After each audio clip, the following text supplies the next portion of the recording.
Hey friends, hi everybody. It's been a minute. If my name's Alyssa, if you don't know that or if you've forgotten. I have taken a little break from BookTube, but I'm really interested in kind of getting back into it right now. So I thought I'd make a little video, and just for sake, like curiosity's sake, slash I don't know what else, I thought I would maybe address where I've been and why I want to come back, and then do a little habits tag, BookTube habits tag.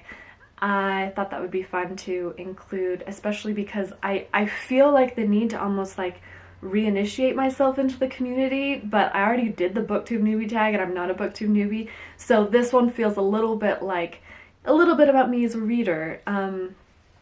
And hopefully that feels like a bit of connection again, I don't know.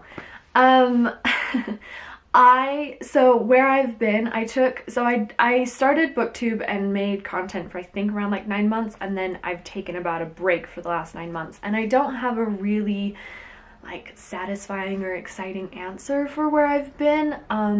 Leading up to taking a break, I just sort of started to get into a bit of a reading slump, as they say, and if I'm honest, I think that there are some ways that like BookTube and you know, not to blame BookTube, but like my approach to creating the videos that I did contributed to that. And then other things happening in my life, there were just like a lot of life changes, and in adjusting to that, BookTube was just something that sort of fell by the wayside.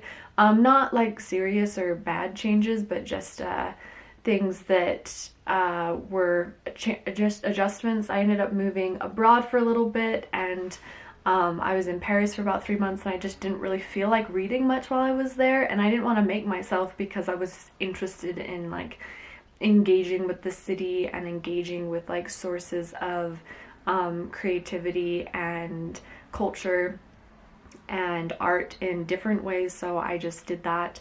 I did travel a few other places. I went to Zambia for a bit, I went to Scotland, and the UK, interestingly, is somewhere I always get really like a strong drive to read when I'm there, which is so unexplainable, and I have no idea why. I was in Scotland for a week and I bought 4 books and I just like sat and read all the time.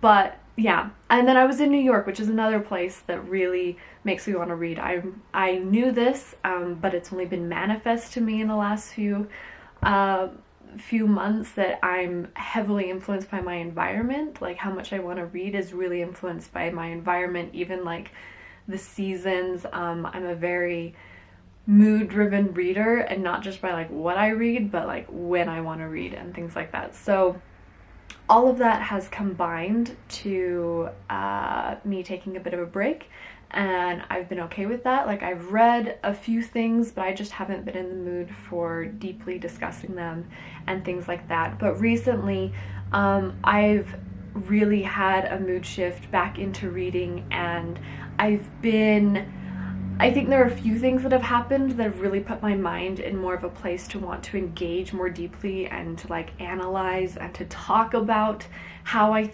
feel and what I'm thinking about the stuff that I'm reading.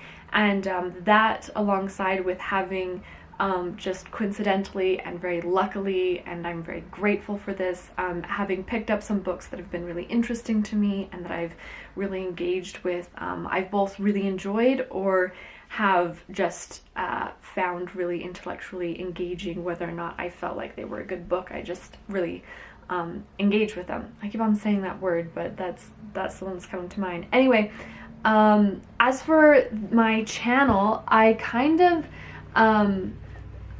I suppose there are a few things I want to say. One, like I don't want to say exactly what I'm gonna like do in the future of my channel, because I don't know, and I think that one of the keys to this working for me again is to allow this to be a really open-ended creative process, where I just feel that it's like a source of creative, like a creative outlet, and where I can sort of express something that I want to produce. And I don't know exactly what flavor of that I want yet, like I'm still experimenting with that, but I can look back on what I made before and see how that wasn't working. And I think one of the things that one of the reasons why is that I sort of felt the need to create some staple content, or else to talk about everything that I was reading, even if I didn't really have much to say about it. So I know that going forward, like the format of my wrap-ups is really not going to coincide with like months or anything like that, and I'm much more interested in doing like deeper reviews and more analysis, which is something I felt really intimidated by before, but I actually find most engaging to create. However, that's also really, really time consuming, which means I'm really giving myself no structure for like how often I need to create content. Not that I was like super consistent before, but we're just kind of like gonna go with the pace, and I want to really focus on this just being whatever I is sort of a reflection of my creative energy at the moment I'm making it. That's really vague, but my intentions for saying that is to sort of just say that there will be an adjustment and we're gonna like figure it out as we go. That's all. Maybe it won't even seem like an adjustment. Anyway, let's do the reading tag. There are 11 questions, and the first one is, do you have a certain place in your home for reading? There's like a chair in my room. I'll usually sit there, or as it has been getting warmer, there's a lovely like swing on the porch, so I will sit there. And as it's been getting even warmer, I've been like laying on the grass in the sun a little bit reading, but I can't do that for a long time because I'm a redhead. I have lately, and this is really sort of blasphemy to me, but I've been reading in my bed a little bit, which is funny that a lot of people say they read in their bed, because I had like a psychology class in 10th grade where it was like clearly communicated to us that your mind associates certain activities with certain locations. So you should never like eat where you study or watch movies where you sleep or something like that. But then I realized like my brain has no problem like sleeping when I'm in bed. So far my brain is not confused. So we're good. Number 2, bookmark or random piece of papers.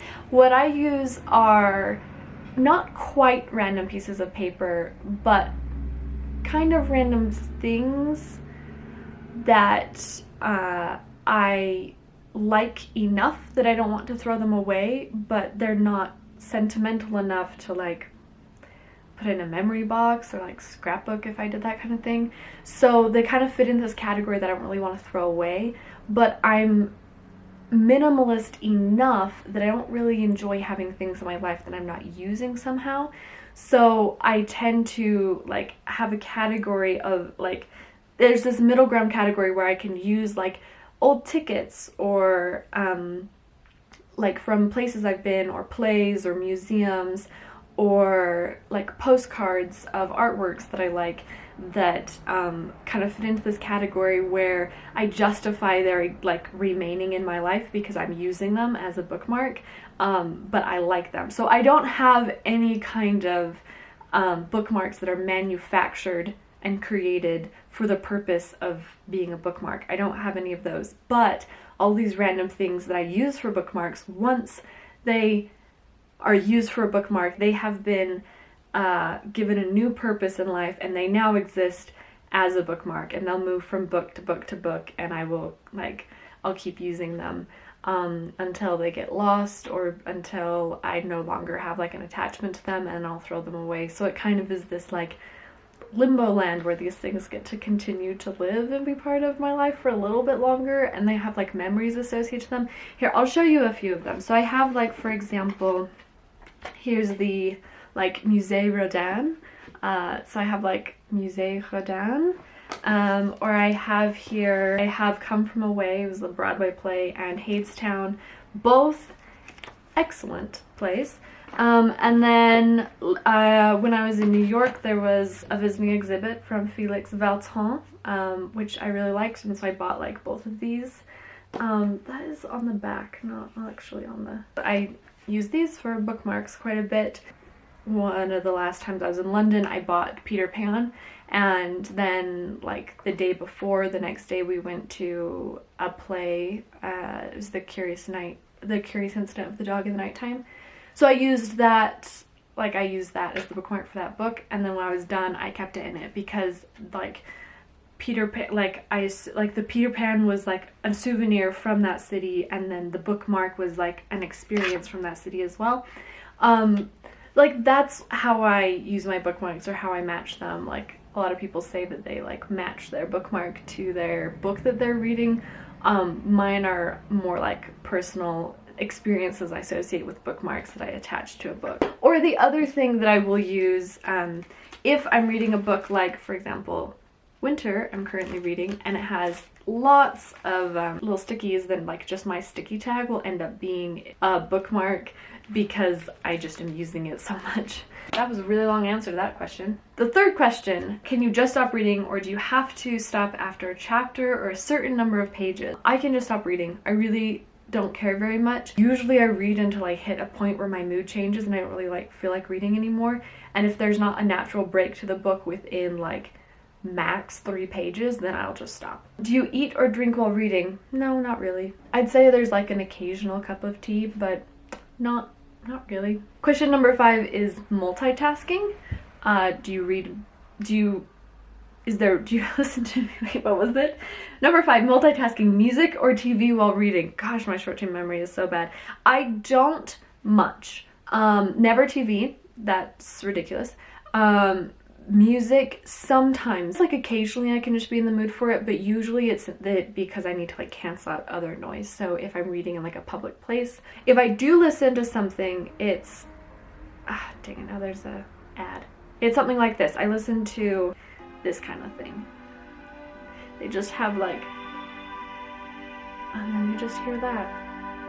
Question number 6 is, do I read one book at a time or several at once? So I definitely read several books at a time, but there are kind of some conditions to that. I can read multiple fiction books at a time, but they have to be somewhat different in style. Like I couldn't read several contemporary books at the same time or several historical books at the same time, and it's not because I can't keep them straight, it's that the point of reading different books is diversity, and so I'm wanting to be able to switch between different books that have different tones and energies, as well as different difficulty levels. So if I'm reading something that feels really highly analytical, then I'll pick up something that's much more like fluffy. I also, it's really important to me that I am never sort of in the same place in multiple books. If I'm reading maybe 5 books, then 1 or 2 of those I have to be kind of at the beginning of,